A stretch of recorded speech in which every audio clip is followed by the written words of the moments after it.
Okay, तो Simone जी देखिए, factorisation factorisation simple chapter है, ज़्यादा कोई, अगर आपके अलजेब्रा के फंडे क्लियर हैं तो ज़्यादा आपको कोई तकलीफ नहीं आने वाली।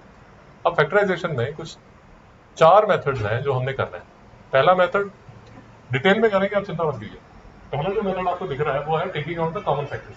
This is the most simplest. Taking out the common factors बहुत सिंपलेस्ट, अभी आज यही करने वाले हैं, बट मैं आपको एक बार बता दूं इसमें है क्या क्या। सेकंड जो है वो ग्रुपिंग वाला। ग्रुपिंग वाला if you ask me frankly it is bit tricky, थोड़ा सा ना ट्रिकी होता है, समझ नहीं आता। जैसे 4 टर्म्स दी होंगी तो आपको ये समझ नहीं आएगा कि 2 टर्म्स का मैं ग्रुप बनाऊं, थोड़ा सा ट्रिकी है। मेरी बात समझ आ गई?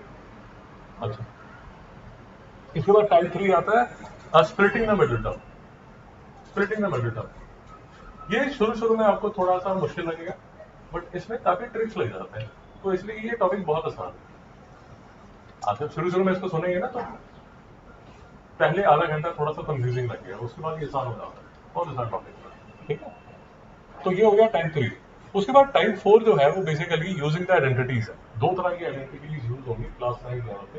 एक तो स्क्वायर वाली आइडेंटिटी जो हमने की थी एक्सपेंशन में, वो यूज होंगी, वही यूज होंगी, वही यूज होगी, चिंता मत कीजिए। और ये यूजिंग द आइडेंटिटीज का इसने टाइप 5 बनाया है, बट बेसिकली टाइप 4 के 2 पार्ट है। पार्ट ए में स्क्वायर यूज करते हैं और पार्ट बी में क्यूब यूज करते हैं। ये आइडेंटिटीज अगर आपने सारे क्वेश्चंस किए हैं तो आपको याद होगा, ए प्लस बी होल क्यूब की ही आइडेंटिटी। बस ये 4 मेथड और चैप्टर खत्म हो जाता है। सुखी जी कोई प्रॉब्लम? दुखिलेश वेदना पक्का? ओके, तो सबसे पहले देख लीजिए, मैं आपको थोड़ा सा प्रैक्टिस कराता हूँ, उसके बाद आपने करना है। ठीक है, तो सबसे पहले देख लीजिए taking out the common factors. ये सबसे आसान, थोड़ा सा भी अलजेब्रा अगर आपका ठीक है तो आपको चीजें दिखनी शुरू हो जाती है, समझ आनी शुरू हो जाती है। मिश्रा जी कोई डाउट? ओके, तो मिश्रा जी ने वीडियो देखा नहीं तो आंसर पूछना इनसे बेवकूफ़ी है। हाथ हिलाते आगे देखिए, 3a² - 9ab कौन बताना चाहेगा? क्या कॉमन फैक्टर है साइन के सिवा? सुखी जी आप बताइए। सर इसमें कॉमन फैक्टर 3 है और ये है। 3 अते ए। कोई डाउट मित्रों? 3 हो जाएगा। कोई डाउट? जी सुखी जी आपका डाउट सर। नहीं सर, वो मैं समझ गई। वो ए और ए स्क्वायर है तो ए इंटू ए हो जाएगा, वो कॉमन फैक्टर में 9 का ही समझ आएगा। मैं आपको पहले कह चुका हूँ, अगर 2 महीने आपने मेरे साथ ठीक तरह फंडे किए हैं तो आपको समझ आ जाएगा कि ये कैसे काम करता है। बट अगर आपके अलजेब्रा के फंडे वीक है फंडामेंटली तो नहीं समझ आएगा। कोई doubt?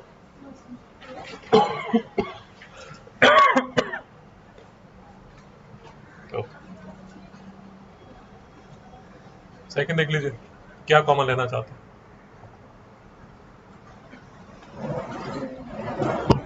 I am sorry, 2 bracket में x + y। सुखी जी सैम जी क्या बोल रही हैं? झूठ बोल रही हैं, ठीक बोल रही हैं? I don't know what the hell she is saying. Shreya ji को समझ नहीं आ रहा। श्रेया जी क्या? सर 2 पे सर। हाँ हाँ हाँ जी बोलिए। सर 2 और 6 सेम टेबल में जाते हैं, इसके लिए 2 आएगा। बहुत बढ़िया, वेरी नाइस। तो देखिए एक बात समझिए, जैसे 3 × 4 × 7 और 7। सो जैसे ये जो नंबर है ऐसे तो लिखा नहीं रहेगा, ये नंबर लिखा रहेगा 4 × 3 = 12, 7 × 3 = 21, 21 × 4 = 84, 84 और 7। बात समझिए, अगर मैं आपसे पूछूं कि 84 और 7 में से आप क्या कॉमन ले सकते हैं तो श्रेया जी क्या आंसर होगा? श्रेया जी की नींद अभी तक उतरी नहीं है। मिश्रा जी आप बताइए। हे प्रभु, हे प्रभु, सुखी जी सोच रही हैं, बताइए। 7 कॉमन होगा। कैसे कॉमन होगा? क्योंकि इसमें भी 7 है और इसमें भी 7 है, तो 84 और 7 में से जो कॉमन होगा वो क्या होगा? 7। भाई डाउट आ रहा है इसमें? अरे भाई इसी को किसी दूसरी शक्ल में आप ऐसे करते थे, अगर आपको याद होगा एलसीएम जो लिया जाता है उसमें ऐसे ही लिया जाता है, कॉमन फैक्टर लिया जाता है। मैडम डाउट है?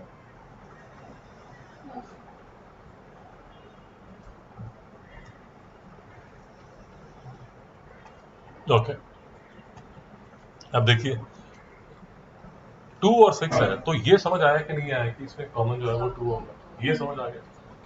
तो श्रेया जी और क्या कॉमन लगता है आपको? 2x + 5। ओके, एक तो x प्लस वाई कॉमन लगता है, एक 2 कॉमन लगता है, तो 2 मैंने बाहर ले लिया, x प्लस वाई मैंने बाहर ले लिया, और अंदर जो रह गया वो क्या रह गया श्रेया जी, ट्राई करना चाहते हैं? 4। कैसे 4 बेटा? 2 तो बाहर ले लिया, 2 तो बाहर ले लिया, तो फिर अंदर क्या बचा? अरे आपको तकलीफ है तो ऐसे देख लीजिए भाई। देखिए ये जो है ना, इसको मैं ऐसे लिखता हूं जैसे आपने नोटबुक में किया हुआ है। अगर शुरू शुरू में आपको तकलीफ है तो ऐसे लिख लो भाई, ये पहली टर्म है और ये दूसरी टर्म है। नहीं समझ में आया? या इसको और भी इजी करना है तो भाई ऐसे कर लो, और भी इजी कर लीजिए। अब इसमें कॉमन ये दोनों टर्म्स में श्रेया जी आप बताइए क्या कॉमन आएगा? अभी ये वाला 2 तो बेटा कॉमन आ गया, इसको मैं लिख दूं यहाँ पर 2। ओके, और क्या कॉमन आएगा बेटा? x plus y. ये x प्लस वाई, अब ये भी मैंने कॉमन लिख दिया। श्रेया जी समझ आ गया? जो आपने बोला वही लिखा है। अब यहाँ पर ब्रैकेट चालू होगी, हाँ या ना? पहली टर्म क्या लिखूंगा? ये दोनों बचे, तो 2x प्लस वाई का मतलब क्या होता है? x प्लस वाई का होल स्क्वायर। नहीं समझ में आया? -3 का है, क्योंकि 2 और x प्लस वाई तो भाई ले चुके हो ना, उसकी जान क्या निकालोगे? और वो तो आ गया बात। अभी भी समझ नहीं आया?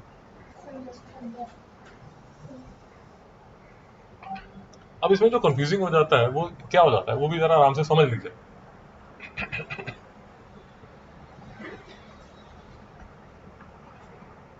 देखिए कंफ्यूजिंग ये हो जाएगा,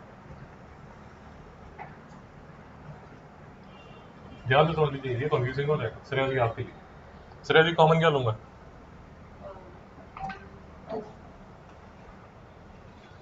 अंदर क्या रह जाएगा? बेटा ऊंचा बोलो,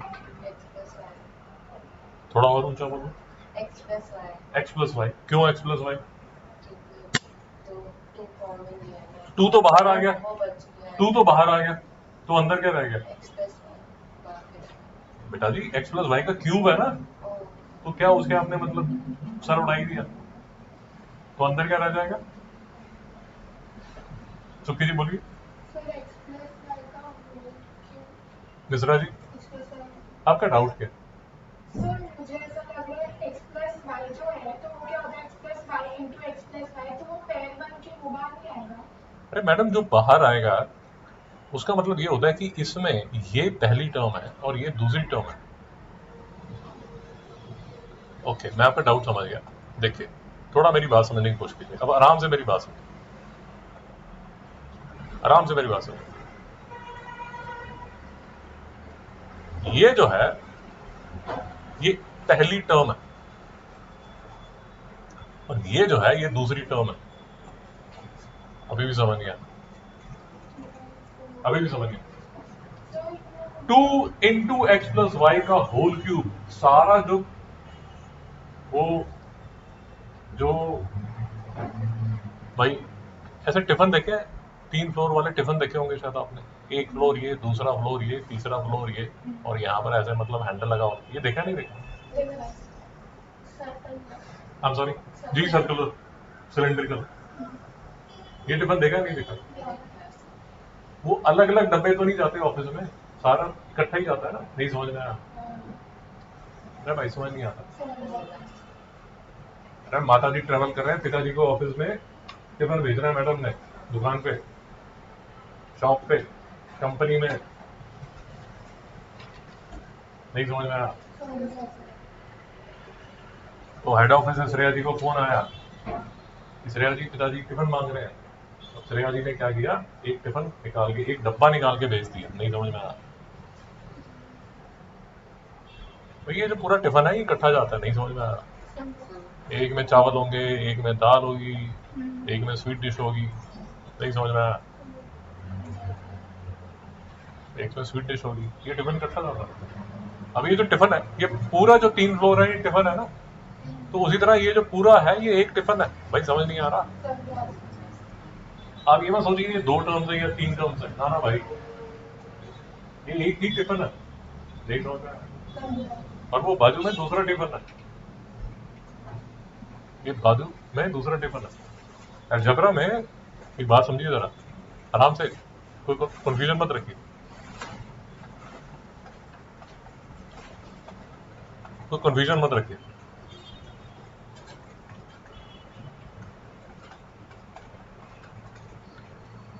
यहां पर प्लस या माइनस का साइन होगा तो दो टर्म्स बन जाती हैं।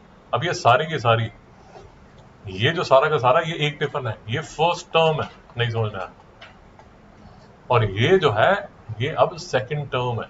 सुखी जी, समझा सर। कुछ ज्ञान का प्रकाश आपके सर के ऊपर पड़ा या नहीं पड़ा? हाँ सर, समझा। आपकी तकलीफ समझ गया। देखिए सही बात होती है, घूम काम के बाद वही आता है।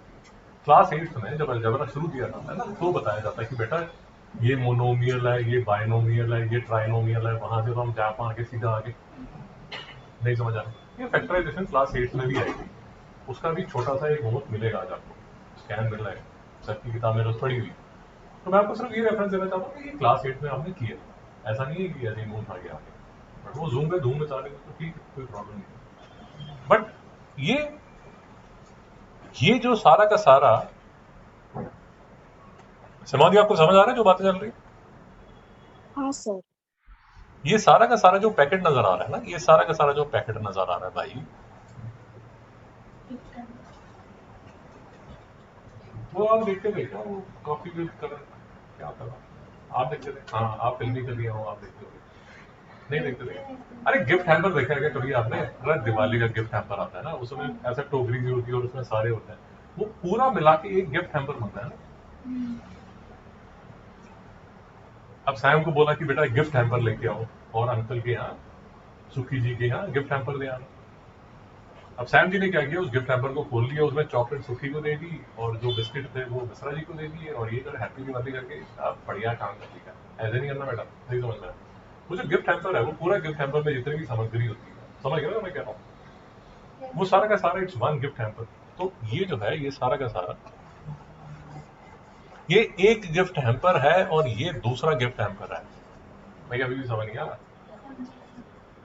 तो वो गिफ्ट हैम्पर के अंदर, पहले वाले गिफ्ट हैम्पर के अंदर 2 3 एक्स वाई पड़ा हुआ है, और दूसरे वाले गिफ्ट हैम्पर में 5 वाई जेड जेड पड़ा हुआ है। नहीं समझ में आया? अब मिश्रा जी से पूछा जाए, मिश्रा जी पहले और दूसरे गिफ्ट हैम्पर में कॉमन क्या है?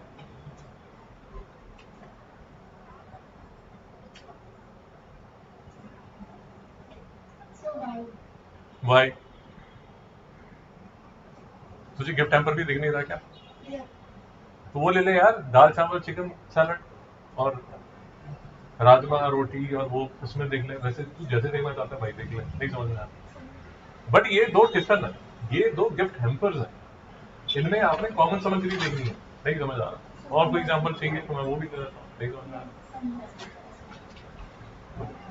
फैंसी ड्रेस में कबूतर बन के जाना आपने, तो कबूतर बन के जाते थे तो पजामा अलग आता था, कुर्ता अलग आता था, उसके साथ उसकी सर पे एक वो आता था।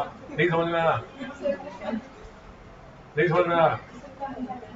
अब तू बन गया, लेट अस से हॉर्स बन गया, ठीक है, और मैडम बन गई, अभी तो बड़ा वो हो जाएगा कि उसको हॉर्स बनाया तो मुझे भी अच्छा बनाओ। चलो ठीक है, आप एलिफेंट बन जाओ मैडम। अब हॉर्स और एलिफेंट में कुछ चीजें तो कॉमन रहेंगी ना फैंसी ड्रेस में। नहीं समझ में आया? अरे भाई नहीं, क्यों ऐसे कैसे? हॉर्स और एलिफेंट की ड्रेस में क्या क्या कॉमन हो सकता है? पूंछ कॉमन हो सकती है, पूंछ तो होगी दोनों में, थोड़ा सा रंग आगे पीछे होगा, बट मोर और लेस पूंछ कॉमन आ जाएगी। तो पूंछ आप कॉमन ले सकते हो, कुछ और कॉमन ले सकते हो, आईज ले सकते हो। एक्चुअली मैं ड्रेस की बात कर रहा था, मैं ड्रेस की बात, जो वो डालते हो ना फैंसी ड्रेस में, स्कूल में डालते होगे, थर्ड फोर्थ में डाला होगा कि भाई वो भी नहीं डाल रहा है, एक तरह हमने तो कुछ किया ही नहीं, अलजेब्रा भी नहीं किया, फैंसी ड्रेस भी नहीं किया, बस ऐसी मतलब हमारी तो जिंदगी ऐसी निकल रही है। ऐसा तो नहीं है? अरे फैंसी ड्रेस में जब भी आप कुछ बने होगे, मंकी भी आप कुछ भी बने होगे, तो एक पजामा आता था जिसमें पूंछ लगी हुई, ठीक है, उसके ऊपर एक आप जैसे कुर्ता टाइप कुछ आता है, ठीक है, उसमें कुछ फैंसी सा लगा होता है, और तीसरा जो है वो मुंह के ऊपर डालते हैं, मुखौटा जो होता है, जिसमें अगर शेर बने हो तो कुछ आता है, और ये है ना भाई कि नहीं सर हम तो मतलब ऐसे बस में जाते थे और बस में ही आ जाते थे। मुझे इसलिए पता है क्योंकि जैसे वो शिवांग का जब कुछ ये चलता था तो हम वो दादर में जाते थे, वहाँ फैंसी ड्रेस का कोई सामान मिलता था, तो वो हनुमान का ड्रेस मिला है तो गदा भी मिलेगा, और ये भी 2 दिन का किराया वो लेता था। शायद आपके पेरेंट्स ने भी वही किया, और वो दादर में ही दुकान है, वहीं जाते थे। So the point that I am trying to make is कि आपने गधा, घोड़ा, मंकी, श्री हनुमान और ये सब जो भी हैं उनमें फैंसी ड्रेस कंपटीशन में शायद पूंछ कॉमन होती हो या कुछ और कॉमन, मखौटा शायद, या जैसे कुछ भी जो भी आप मानना चाहते हैं, वो पॉइंट कुछ तो कॉमन है। तो ये पहली फैंसी ड्रेस की और ये दूसरी फैंसी ड्रेस है, और इनमें से आप देखना है कि कॉमन क्या है। मेरी बात समझ आ रही है। बट एक बात आपको ये याद रखनी है, जो चीज भूलनी नहीं है, वो ये नहीं भूलनी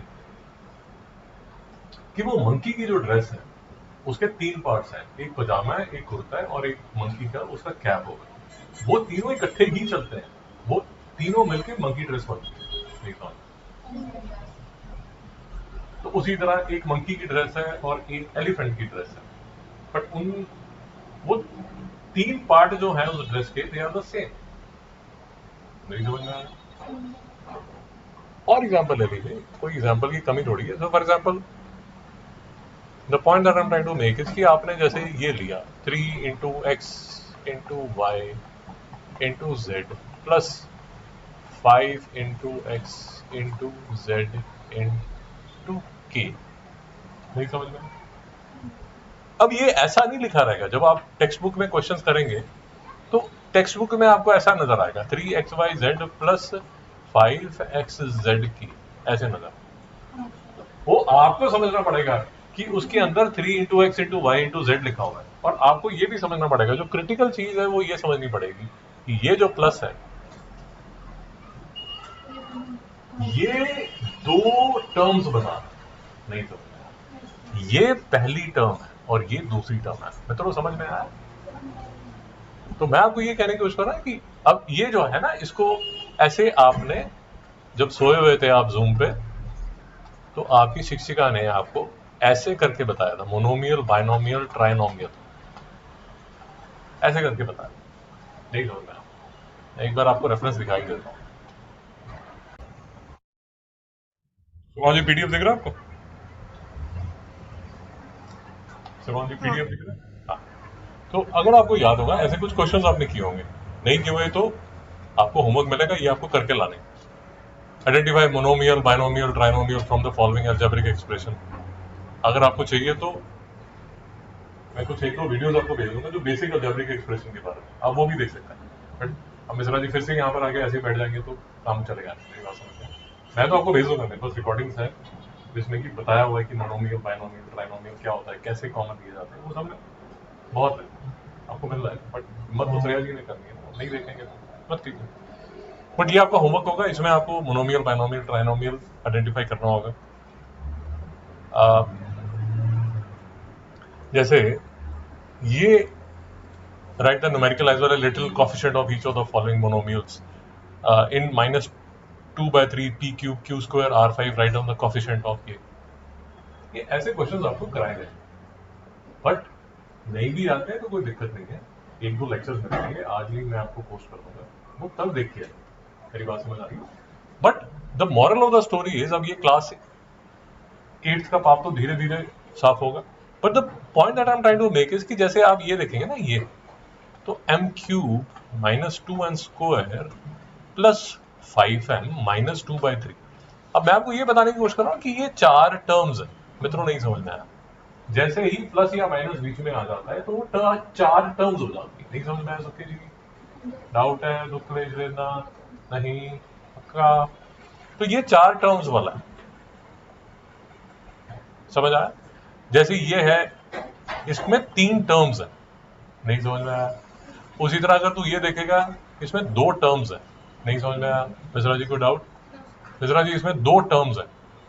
ये वाले जो है ये थोड़ा सा ट्रिकी है, बट बात ये है कि इसको लिखा जा सकता है 5/2 a square minus 3/2 b square plus half of c। नहीं समझ में आया? सुखी जी ये लिखा हुआ है 5a square minus 3b square plus c whole upon 2, ऐसे लिखा हुआ है। तो मैंने उस एक्सप्रेशन को तोड़ दिया। क्यों तोड़ दिया आपने सर इस एक्सप्रेशन को? वाई क्यों, आखिर क्यों? इसलिए ताकि मैं प्लस और माइनस को ऐसे अलग अलग करके देख सकूं। तो ये इस जो पूरा है बेटा, ये जैसे पूरा लिखा हुआ है ना, 5a square minus 3b square plus c upon 2, इसको बोला जाता है अलजेब्रिक एक्सप्रेशन। और इस अलजेब्रिक एक्सप्रेशन में 3 टर्म्स है। तो टर्म्स जब हमने देखनी होती हैं तो अगर बीच में कोई प्लस या माइनस का साइन है तो वो टर्म्स बन जाती है। मैं अभी भी समझा नहीं पा रहा पक्का। अब इस लेक्चर में मैं इतना ही आपको समझा पाऊंगा। डिटेल में अगर आप देखना चाहते हैं तो please consult the video that is being sent to you. उससे ज्यादा मैं अब नहीं करना चाहता क्योंकि ये पुराना पाप है, क्लास 8 का पाप। नहीं समझ में आया? शिवांग जी को डाउट? दुखलेश वेदना? नहीं। नाइस। ओके, तो वापस आ जाएगी। अब ये देखिए, अब शायद आपको थोड़ा दिखना शुरू हुआ हो कि ये जो डिफरेंट आपको दिख रहे हैं, ये जो आपको दिख रहा है, जैसे अब शायद 20-30 मिनट के ज्ञान के बाद समझ आना शुरू हुआ कि ये एक टर्म है और ये दूसरी टर्म है, ये दो टर्म्स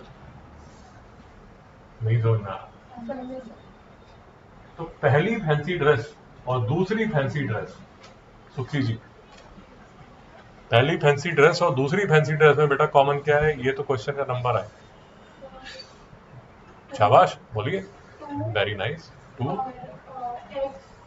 2x minus 5y। शाबाश, बहुत बढ़िया, बहुत बढ़िया।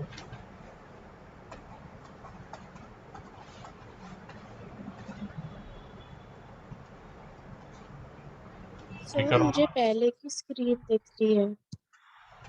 अच्छा, आई एम सॉरी यार।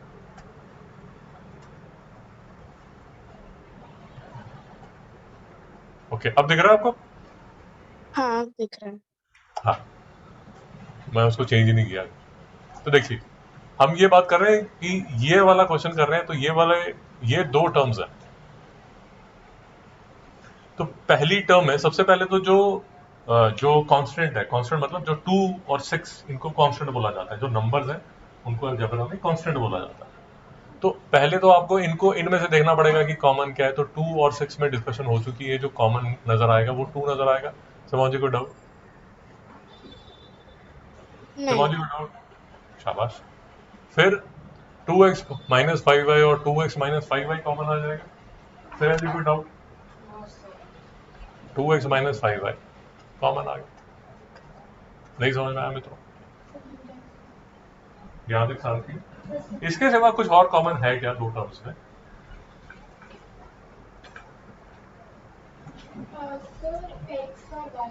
एक्स और वाई भी कॉमन है। वेट कर रहा था मैं, अभी आप बोलेंगे। अब देखिए, जरा ध्यान से समझिए, बिल्कुल ध्यान से सुनिए।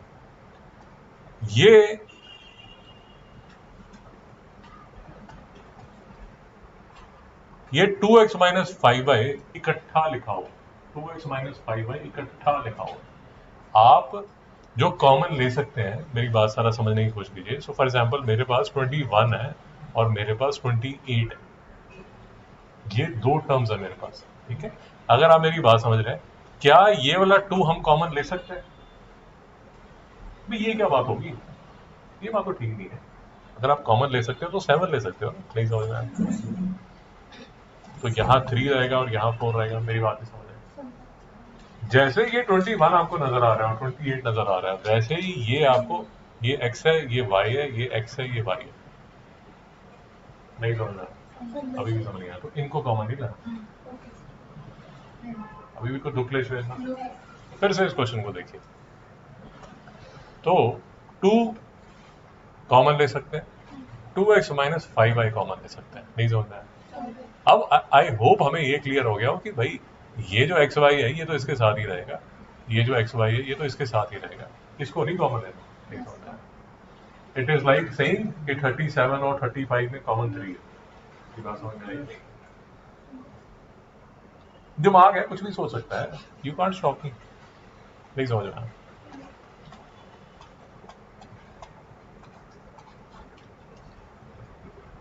तो सुखी जी अंदर रह जाएगा 3x प्लस 4y और यहाँ कॉमन रह जाएगा। अब थोड़ा सा आपको ध्यान से चीजें कॉमन लिखनी पड़ेंगी, अगर कुछ गड़बड़ करोगे तो प्रॉब्लम हो जाएगी। एक बार आपने लिख दिया, उसके बाद चेक कीजिए कि मैंने ठीक भी लिखा है या मैं रायता फैला रही हूँ। चेक कैसे किया जाता है? चेक वही अपना रेनबो मेथड, इसको इससे मल्टीप्लाई कीजिए तो क्या आएगा? 2 इंटू 3, नहीं तो 2 ही रहेगा, 2x minus 5y into 3x plus 4y। नहीं समझ में आया? क्या नजर आ रहा है? हाँ नजर आ रहा है भाई साहब। सॉरी, अपने आप से बातें कर रहा हूँ क्या? नहीं समझ में आया सुखी जी?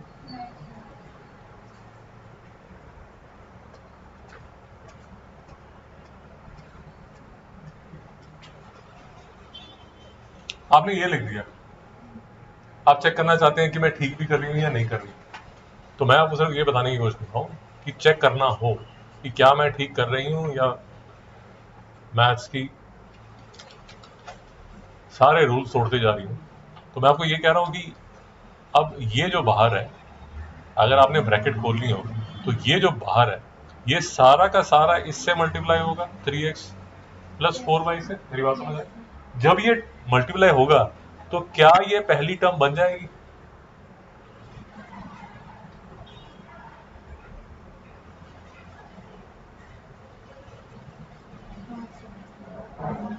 उसी तरह ये जो बाहर है, ये जो बाहर है, ये जो बाहर है, अब ये जो सारा का सारा जो बाहर है ये जब इससे मल्टीप्लाई होगा, क्यों मल्टीप्लाई होगा?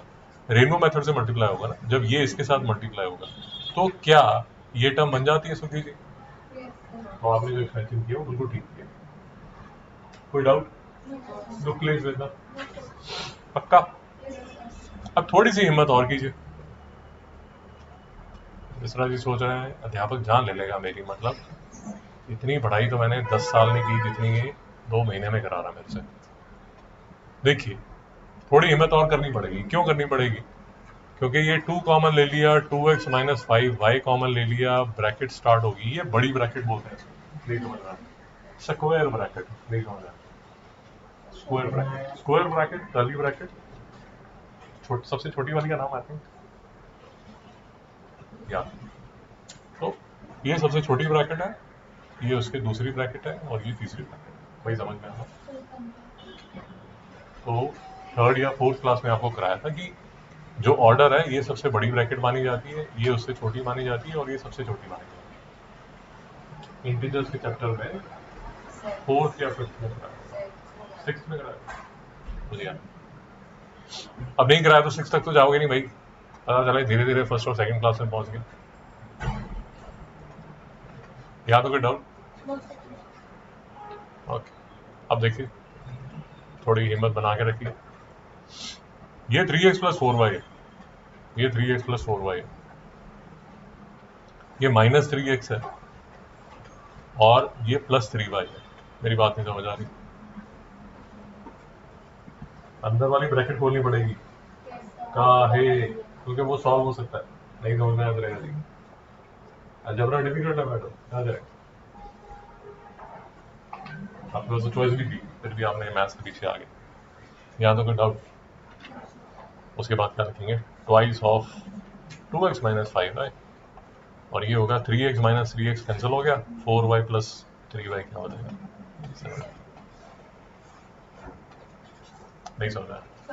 मैथ्स में सबसे बड़ी प्रॉब्लम क्या है मैं आपको बता देता हूँ। सबसे बड़ी प्रॉब्लम ये है मैथ्स में, जो बच्चे बोलते हैं डिफिकल्ट है, उससे प्रॉब्लम ये है कि मैथ्स में कंसेप्ट एक के ऊपर एक रखे जाते हैं। मेरी बात समझे? तो 2 महीने में जो आप मेरे पास आ रहे हैं, हर दिन हम एक कंसेप्ट एक दूसरे के ऊपर रखते हैं। जिसने सारी क्लासेस अटेंड की हैं, लेक्चर्स ठीक तरह देखे हैं, उनके कंसेप्ट एकदम ऐसे स्टैक में रखे जाते हैं। अब जो इधर उधर रैंडमली कुछ भी करते जा रहे हैं, उनके फिर वो स्टैक बने नहीं पाते। मेरी बात समझ आ रही? तो अगर आपने देखा होगा, बुक्स अगर एक के ऊपर एक के ऊपर एक एकदम बढ़िया रखते हैं तो वो स्टैक खड़ा रहता है, बट अगर आप टेढ़ा मेढ़ा करेंगे वो 2 मिनट में गिर जाएगा। वो प्रॉब्लम है। इसीलिए 2 महीने से मैं आपको बता रहा हूँ, होमवर्क मत मिस कीजिए, लेक्चर मिस हो रहे हैं तो उसको देखते रहिए, बेवकूफ़ी मत कीजिए। यहाँ पे कोई डाउट? आपका? But the good news is, ये देख लीजिए, द गुड न्यूज इज आपके अलजेब्रा का ये last chapter. Thank God, algebra का ये लास्ट चैप्टर है। इसके बाद अलजेब्रा नहीं आता 9th क्लास में, बट उसके बाद ज्योमेट्री आ जाएगी। ज्योमेट्री में भी इतना ही रो आसान नहीं है, आपको ये नहीं बोल सकता। फिर ज्योमेट्री क्रॉस कर लोगे, फिर कहोगे हे भगवान तुम कितने अच्छे हो। फिर भगवान आपको ट्रिग्नोमेट्री भेज देगा, जिसमें कि मतलब बढ़िया रेल लगेगी ऐसे, मतलब एक के बाद एक। बैटमैन मूवीज में नहीं होता विलन खत्म ही नहीं होता, वैसे या आजकल तो वो चलती है ना, जिसमें सारे सुपरमैन बैटमैन सब इकट्ठे हो जाते हैं, उसको क्या बोलते हैं? हाँ हाँ, जस्टिस लीग, उसमें वो कोई ना कोई आता रहता है, तो ऐसे ही है मैथ्स, जस्टिस लीग में कोई ना कोई विलन आते हैं। शिवाजी, यहाँ तक कोई डाउट? नहीं। Okay, nice. तो एक दो एग्जांपल्स और लिए जाए, एक दो एग्जांपल्स और लिए जाए। चलिए ये ले ले, ये थोड़ा आसान सा है। ये देखिए क्वेश्चन 20th। सुखी जी जरा हिम्मत कीजिए, बताइए क्या कॉमन लिया जाए बेटा। क्वेश्चन 20th दिख रहा है आपको? हाँ बोलिए, शाबाश, 6x minus 5y। बहुत बढ़िया। 6x माइनस 5y कॉमन ले लिया, बहुत बढ़िया, वेरी नाइस। तो अंदर क्या लिखो बेटा? अंदर सर x minus बहुत बढ़िया, 4। बहुत बढ़िया, 6x माइनस 5y। बेटा कोई डाउट? मिश्रा जी आपको डाउट? अब इसके बाद क्या करना चाहिए सुखी? सर ब्रैकेट को उल्टी बहुत बढ़िया, बहुत बढ़िया, बहुत बढ़िया। Sam ji, do you agree? ये युवती जो भी कह रही है ठीक कह रही है?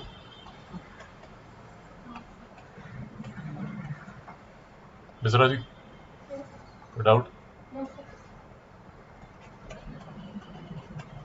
जरमौली आपको समझ आया? हाँ सर। मुझे नहीं समझ आ रहा 6x कहाँ गया है? बेटा वो वेट कर रहा है ना बाहर, वो तो बाहर आपने निकाल ही दिया। ओ अच्छा अच्छा अच्छा अच्छा, हाँ ये तो मैंने, हाँ थैंक यू, ये तो मैंने कर दिया, ये बाकी सोए हुए सारे। अभी ठीक? श्रेया जी, ठंडी साएं भरती हुई, हे भगवान, कहा है सैम जी को डाउट? पक्का?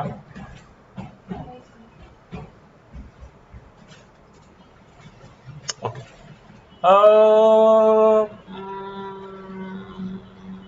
ओके, अब देखो, एक्चुअली ये जो दोनों टॉपिक्स हैं, कॉमन लेना और ग्रुपिंग के टर्म्स करना, ये बेसिकली इकट्ठे ही हैं। तभी सर ने जो पाठ्य पुस्तक बनाई है उसमें ये ग्रुपिंग जो है, अब आपको थोड़ा ग्रुपिंग के एग्जाम्पल लेके बताता हूँ।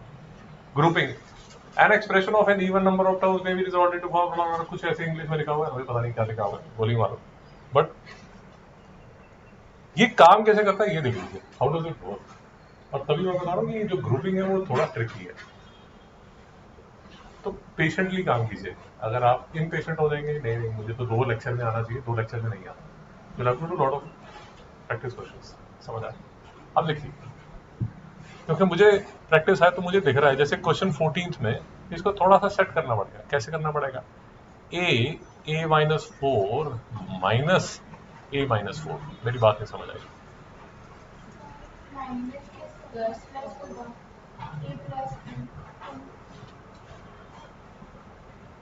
एक्सटेंशन में यही समझाया था आपको माइनस कि जैसे 5 माइनस वाई लिखा हुआ है, अगर मैंने माइनस बाहर खींचना हो जबरदस्ती इसके गले से, तो इसको मैं कैसे लिखूंगी?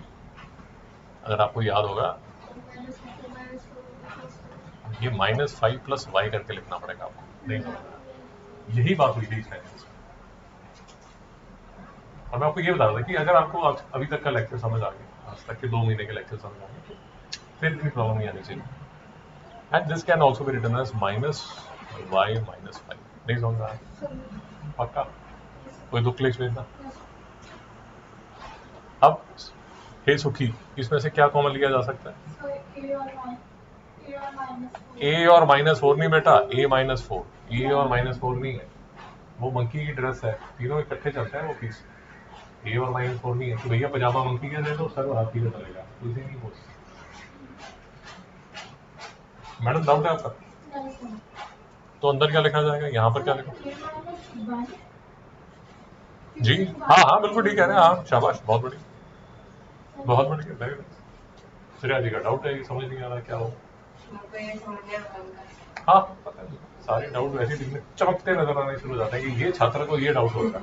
तो हिस्ट्री समझ आ जाती है टीचर को कि इसने यहाँ नवसारी में था और यहाँ सूरत में था और यहाँ औरंगाबाद में था, तो वो समझ आ जाता है किस रास्ते में चल रहा है।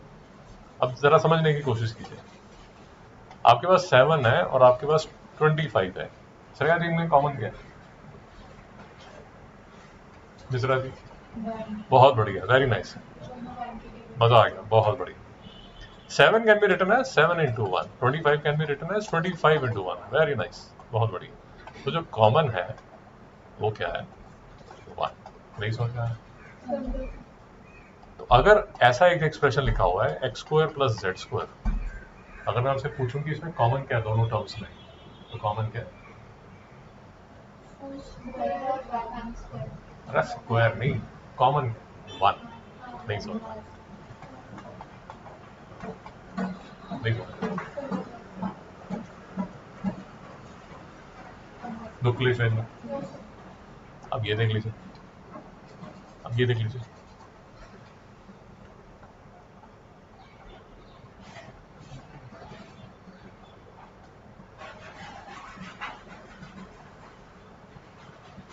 मिश्रा जी दोनों टर्म्स में कॉमन क्या है?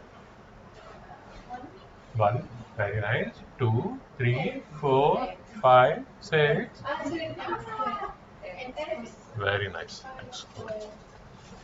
तो यहां पर क्या लिखूंगा?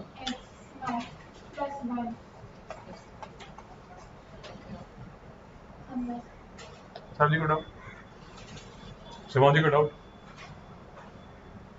नहीं सर। मैं आपको बार बार कह रहा हूँ ग्रुपिंग में थोड़ा सा पेशेंस रखिए, कुछ ना कुछ कॉमन निकलता है, ठीक है? सो और थोड़ा सा ट्रिकी है ये, इसमें इतनी जल्दी दिखती नहीं है चीज़ें, क्योंकि ऐसे फैली सी होती हैं। फॉर एग्जाम्पल 19 देखिए, 19 को थोड़ा सा आपको सेट करना पड़ेगा। m into x minus 3y का square plus n into 3y minus x plus 5 into x minus 3y। नहीं समझ में आया? मित्रों कोई डाउट है? पक्का? ओके, अब कॉमन तो लेना है हमें। देखिए मैं क्या करता हूँ, एक्स माइनस 3y का स्क्वायर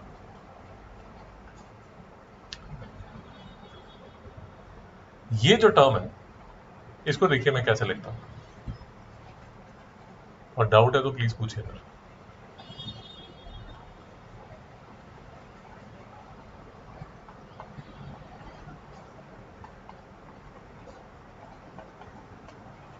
नहीं समझ में आया? पक्का?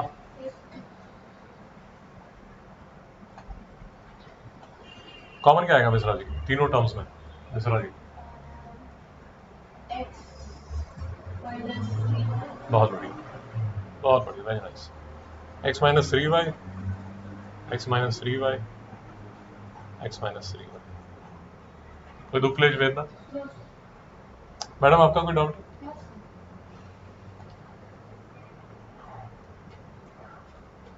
तो आप इसको कैसे लिख सकते हैं?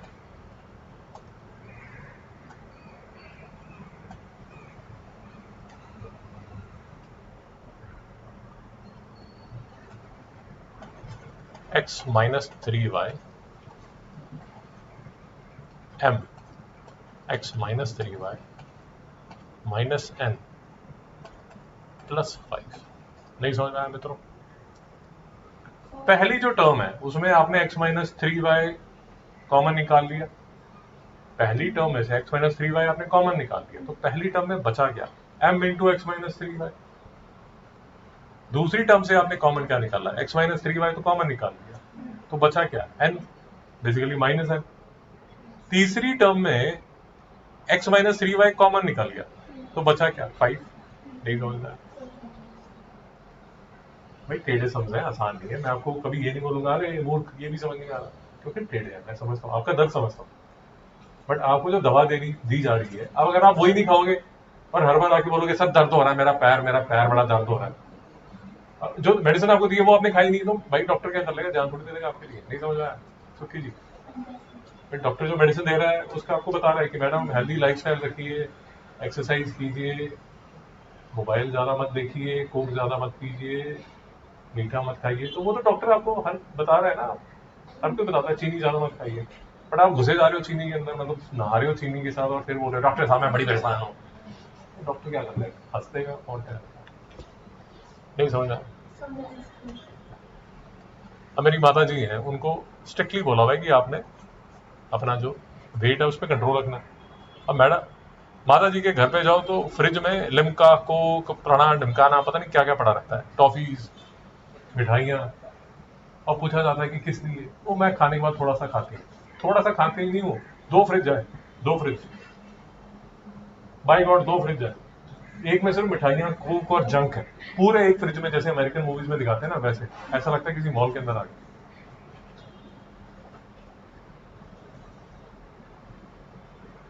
और अभी मतलब उस गंदे लाइफस्टाइल की वजह से बजी पड़ी। मेरी बात सुनाई।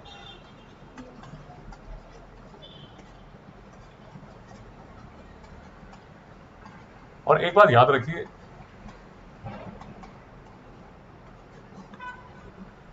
it is easier to stay away from a bad act than break a bad habit। मेरी बात समझो। तो फॉर एग्जाम्पल कोई भी 10 साल बाद, 15 साल बाद कोई सिगरेट ऑफर करता है मिश्रा जी को, अब वो बैड एक्ट है, उसको मना करना बहुत आसान है। अब आपने सिगरेट पीनी शुरू कर दी, उसको छोड़ना वो नहीं छोड़ी जाती, नहीं छोड़ना। तो stay away from bad act, because staying away from a bad habit is very difficult. Shreya ji को नहीं समझना। श्रेया जी को मोबाइल गेम खेलने का बहुत ही चस्का है, मतलब इनसे रहा नहीं जाता। बट एक पहला बैड एक्ट जो था वो ये था कि उस मोबाइल गेम को डाउनलोड करना, तो डाउनलोड ही मत करो, नहीं छोड़ना। आदत नहीं जाती। मिश्रा जी समझ आ रहा है, नहीं आ रहा? तो मोर और लेस ये फाइनल आंसर है, एक्चुअली यही फाइनल आंसर है, इसके बाद ये भी सॉल्व करने की जरूरत नहीं। This is the final answer. Shivaji का डाउट? शिवाजी सोच रही है, बुड्ढा इतनी बातें कर रहा है, पता नहीं रैंडम, पता नहीं कहाँ निकल जाता है रास्ते। ओके, एक और क्वेश्चन मैं आपको दिखा देता हूँ, और मैं आपको बता रहा हूँ कि ये these are a bit tricky questions, bit tricky, तो पेशेंटली लीजिए। तो a b minus 2b plus A square minus 2a, और कई बार क्या होगा, आप एक रास्ते पे जाएंगे, वो रास्ते पे ब्रिज टूटा होगा, फिर आपको वापस आना पड़ेगा, फिर दूसरे रास्ते पे जाना पड़ेगा, तो 2-3 रास्ते चेंज करने पड़ेंगे। स्पेशली आप जब ग्रुपिंग करते हैं ना, ग्रुपिंग जब करते हैं तो किस किस कौन सी 2 टर्म्स का ग्रुप किया जाए वो समझ नहीं आता। सो फॉर एग्जाम्पल मैं आपको बताता हूँ कि जैसे इस क्वेश्चन में एक अप्रोच जो है वो ये है कि मैं ऐसा करता हूँ कि पहली 2 टर्म्स में से मैंने b कॉमन ले लिया। सुखी जी समझ आया? और ये वाली 2 टर्म्स में मैंने a कॉमन ले लिया। मेरी बात समझ में? ठीक है, तो अब ये वाली जो टर्म है और ये वाली टर्म है, इसमें से क्या कॉमन आ जाएगा? a माइनस 2 और a प्लस बी। नहीं समझ में आया? बट ये तो हलवा क्वेश्चन है। एग्जाम में जो आएगा ना, वो एग्जाम में ऐसे अगर उसने डाल दिया a b minus 2a plus A square minus 2b, exam में उसने ये डाल दिया, तो अगर आप देखेंगे ये क्वेश्चन अब सॉल्व नहीं होगा। मेरी बात ही समझ आएगा, सुखी जी को नहीं समझ आएगा। तो ऐसे क्वेश्चन जब आ जाएगा तो आपको फिर जो टर्म्स है उनको रीग्रुप करना पड़ेगा कि यार ऐसे तो मजा नहीं आ रहा, ये वाला जो ए स्क्वायर है ना, इसको इसके पास बैठाओ। नहीं समझ में आया? भाई समझ आ रहा है मैं अपने आप से बातें कर रहा हूं भाई। फिर आपको ये रास्ता एक बार देखना पड़ेगा कि क्या इस रास्ते में कुछ निकलता है ऐसे। तो इसमें कॉमन ए प्लस बी, इसमें इंसिडेंटली ए प्लस बी कॉमन आता है, और ये ऐसे आप कर पाएंगे। सैम आपको समझ आ रहा है कि मैं क्या? तो रीग्रुपिंग द टर्म्स में सैम प्रॉब्लम ये हो जाती है कि जो टर्म्स है ना उनको थोड़ा हिलाना पड़ता है। पहली को चौथी के साथ बैठा दिया, दूसरी और तीसरी को देख लिया, या पहली और तीसरी को देख लिया। अगर वो जो सम दिया उसी को देखते रहो तो बेटा फिर नहीं होगा, फिर एक ही क्वेश्चन होगा पूरे एग्जाम में। सैम आपको मेरी बात समझ आ रही? तो जैसे क्लास में आप 4 छात्र आते हैं तो मैं किसी को, बेटा तुम यहाँ बैठ दो, यहाँ बैठ दो, तो उसको बोलते हैं रीग्रुपिंग द टर्म्स। आपको समझ आ जाता है कि इन दोनों की दोस्ती ज्यादा है, ये बातें करते रहेंगे, क्लास में बैठेंगे। नहीं मेरी बात समझ? So this is a confusing topic, आसान टॉपिक नहीं है, तो प्लीज थोड़ा पेशेंटली कीजिए। मैं जितने एग्जाम्पल हो सक रहे हैं वो आपको करा रहा हूँ। लेट अस अज्यूम ये वाला क्वेश्चन ले लेते हैं। तो a B x square plus 1 plus x into a square plus b square. अब फिर से पहली टर्म और दूसरी टर्म में तो कुछ कॉमन है नहीं, बट बोला गया है कि इसको फैक्टराइज करो, तो कुछ समझ तो आ नहीं रहा, तो ब्रैकेट ही खोल देते हैं। नहीं समझ में आया सर? मेरी बात नहीं समझ आ रही? दो टर्म्स दी हुई थी, मैंने ब्रैकेट खोल के 4 टर्म्स बना दी। अब मैं इनको फिर से घूरती हूँ और सोचती हूँ कि क्या करूं मैं इसका। तो मैं देखती हूँ कि ये दो तो इकट्ठी थी, ये दोनों तो इकट्ठी थी, इनको फिर से इकट्ठी रखने का तो कोई फायदा है नहीं। मेरी बात नहीं समझ आ रही? तो अब मैं ऐसे लिखती हूँ A B x square plus A square X plus A B plus X B square. इन दोनों को इकट्ठे लिख दिया और इन दोनों को इकट्ठे रख दिया। मेरी बात नहीं समझ आई? कुछ फायदा हुआ? चेक कर लेती हूँ। इससे कॉमन जो आएगा वो क्या आएगा? ए एक्स ही आ रहा है, तो ए भी आ गया, एक्स भी आ गया, तो बचा क्या? B x. यहां पर ए एक्स लिया तो बचा क्या? ए। यहां पर कॉमन क्या? बी। और अंदर क्या बचा? ए प्लस एक्स बी। जान बच गई मेरी? नहीं समझ में आया? बी एक्स प्लस ए कॉमन आ गया और अंदर क्या बचा? ए एक्स प्लस बी। नहीं समझ में आया? मित्रों थोड़ी फाइट मारनी पड़ेगी। अगर आप सोच रहे हो मैं देखूंगी और अगर मतलब लेफ्ट हैंड से मैं सारे क्वेश्चंस कर लूंगी, वैसा नहीं होगा। मेरी बात नहीं समझ आई? पक्का दुख के लिए भेजना। तो एक सलाह मानिए, एक सलाह मानिए, ये लेक्चर आपको मिल जाएगा, उसकी चिंता मत कीजिए। जितने क्वेश्चंस मैंने किए हैं वो दोबारा कीजिए। जितने क्वेश्चंस मैंने इस लेक्चर में किए हैं वो आप दोबारा से कीजिए, लेक्चर को दोबारा से देखिए, ठीक है? उसके बाद मैं कुछ आपको क्वेश्चन भेजूंगा जो कि क्लास 8 के हैं, उनको ट्राई कीजिए करने का। याद है? मेरी बात समझ आ रही? और तीसरा मैं आपको कुछ लेक्चर्स भेजूंगा जिससे आपको समझ आएगा मोनोमियल, बायनोमियल, ट्राइनोमियल क्या होता है, उसको भी जरा देख लीजिए। तो ये 3 काम करके लाइए फिर, नहीं तो ऐसे आओगे गाय की तरह सर लाके वापस चले जाओ। नहीं समझ में आया? आपको अपने तरफ से एफर्ट मारना पड़ेगा, मेरे ज्ञान देने से नहीं होगा, क्योंकि चीजें as you can understand they are difficult, और ये चीजें I think you will understand exam से एक दिन पहले कभी नहीं होगा। भूल जाओ, 6th क्लास में होता था कि मुझे कुछ नहीं आता, मैंने ना एग्जाम से पहले शाम को ना मैंने ऐसे दिन उसके पास गई, सैम के पास गई और मैंने 7 क्वेश्चन कर दिए, सैम ने मुझे सब कुछ बताया। अब नहीं होता ये, समझ आ? ठीक, आगे शिवानी का लेक्चर बंद कर दो। हाँ सर।